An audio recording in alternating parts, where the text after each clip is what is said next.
We are anonymous. No faces, no donors, no handlers, no permission slips. We do not ask for access. We do not trade favors. We do not beg powerful people to tell the truth. We watch what power does when it thinks no one is paying attention, and we watch what it says when it gets cornered. Because the moment the script cracks, you can see the whole system underneath it. And that brings us to the headline you are here for. Anonymous reveals the dark side of ICE under Trump. Not because ICE is the only agency where things go wrong, but because under Trump it becomes a symbol of something wider, the government talking like a defense team.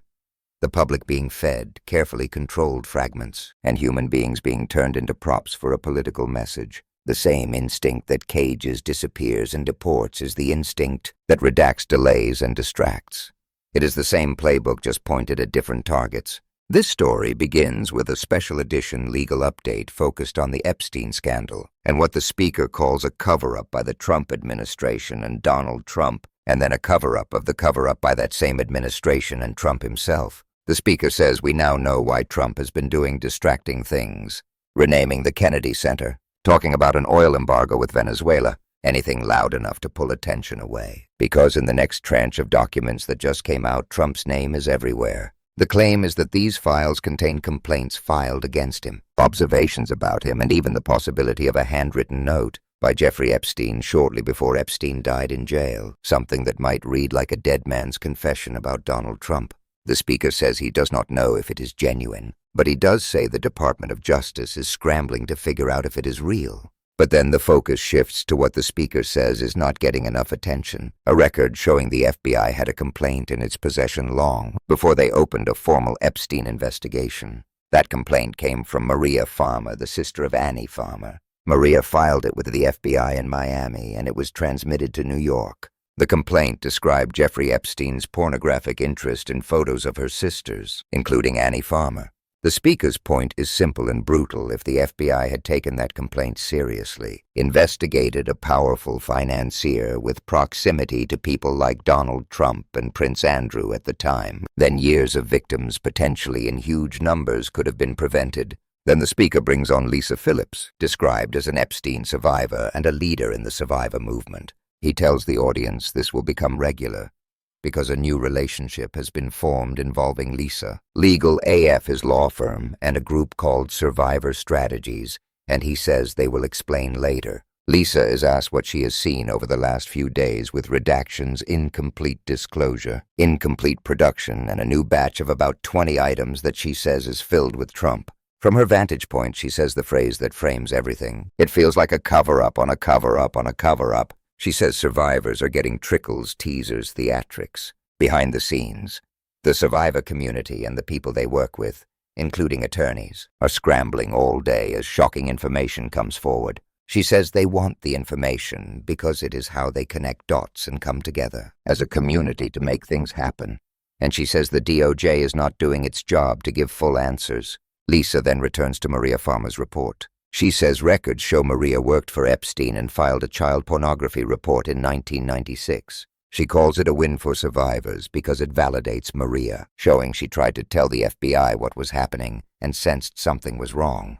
But Lisa says it also makes her angry because if the FBI had properly followed up, many survivors might not have been abused, including her. The speaker asks Lisa what year she was abused by Epstein. Lisa answers 2000. She calls 1996 to about 2006 the prime years of abuse, and she repeats the point: if the FBI had followed up on Maria's 1996 report, if they had identified who was involved and protected people back then, the damage might have been far smaller.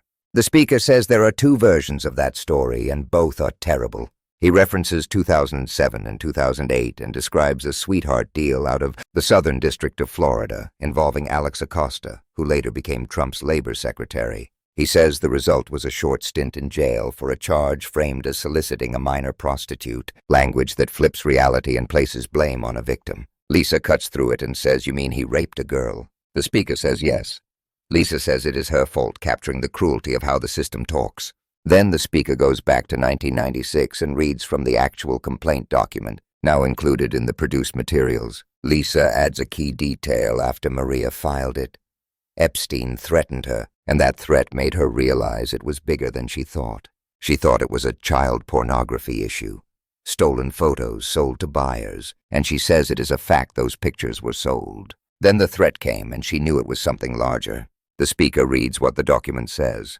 It labels the case child pornography. It says the complainant is a professional artist who took pictures of her sisters, ages 12 and 16, for personal artwork. It says Epstein stole photos and negatives and is believed to have sold them to potential buyers. It says Epstein requested that Maria take pictures of young girls at swimming pools, and it includes the threat if she tells anyone about the photos he will burn her house down. The speaker notes it is stamped September 3rd, 1996, has a serial number, originated at the Miami office on 2nd Avenue in North Miami Beach, and was transmitted to New York City with an internal routing note. Then Lisa tells the speaker about a letter that went out that day from Representative Robert Garcia, the ranking Democratic member of the House Oversight Committee, to the DOJ, Acting Inspector General. The speaker asks what Garcia wants. Lisa says people are finally standing up and asking what is going on. She says DOJ is releasing materials while trying to look clever by withholding too much. But when you connect the dots, it is obvious something does not add up. The complaint was made back then, so Garcia is asking why there was no meaningful follow-up.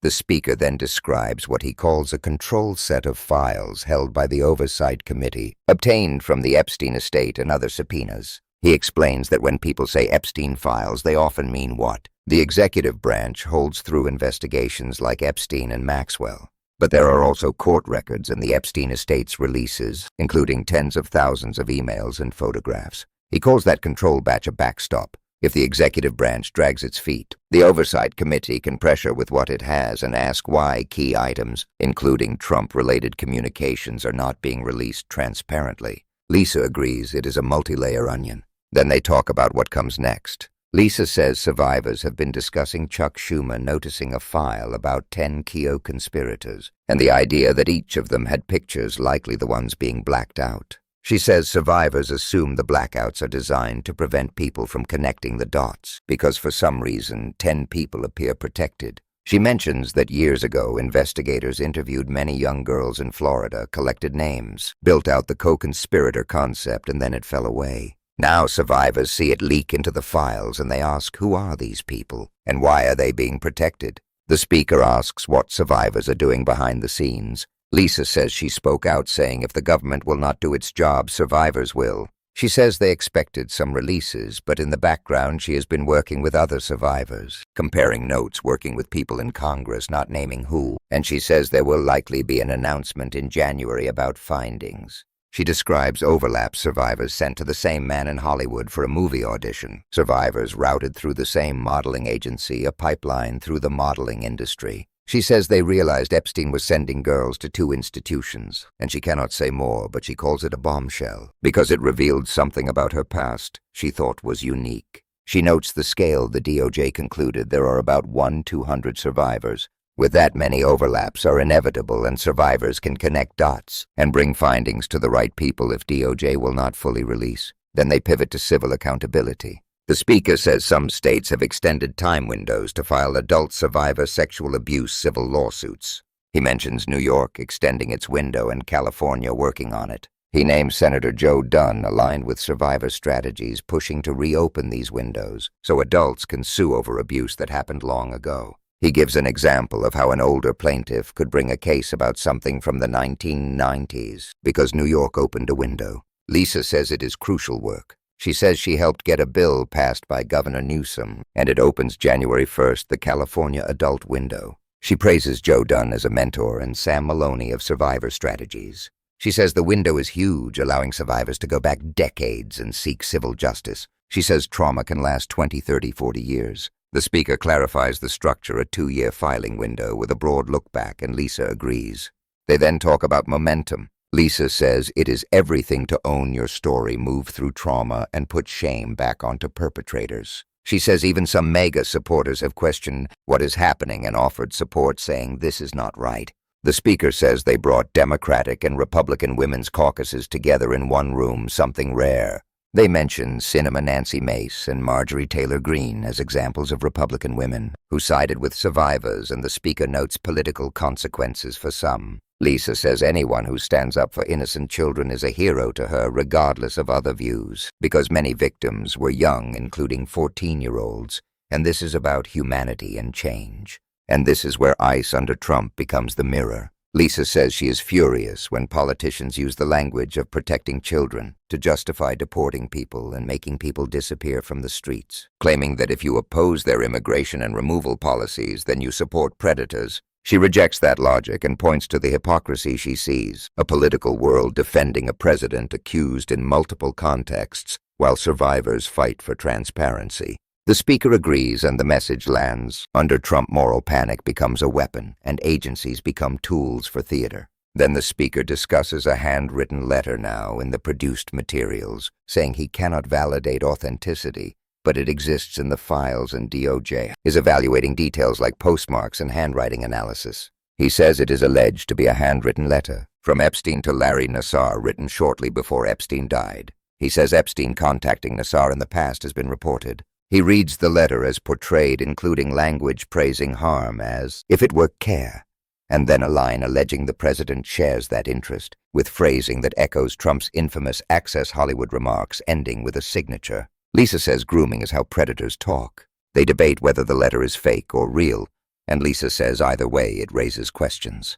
They connect it to an email from Epstein suggesting no one would vote for Trump if they knew what he was doing, and to an exchange referencing Trump spending hours at Epstein's home with an underage girl, and the idea that toward the end Epstein and Trump were no longer aligned. The speaker says more will come out. He suggests early releases may have been designed to distract attention toward one public figure, while other details, including Trump-related details like flight references, emerge. He ends with announcements that Legal AF will work closely with Lisa, Senator Joe Dunn, Sam Maloney, and Survivor Strategies to support survivors, amplify them, and prepare for lawsuits as windows open. Lisa says the public will be shocked by what comes next. The speaker asks viewers to tune in, subscribe, and join the movement. Now listen carefully, because this is the point. The dark side of ICE under Trump is not just deportations. It is the philosophy that the state can erase people into systems and then call it order. The same philosophy that turns survivors into redacted lines and delayed answers, while powerful men get shielding language and endless distraction. If you want to fight that, you do not look away when they try to change the subject. You hold the timeline steady. You keep the pressure on. You demand transparency, you demand accountability, and you refuse to let them weaponize children as an excuse for cruelty. If you want the next report the moment it drops, hit subscribe, share this, and stay loud, because silence is what they depend on. We are anonymous, and we are not going away.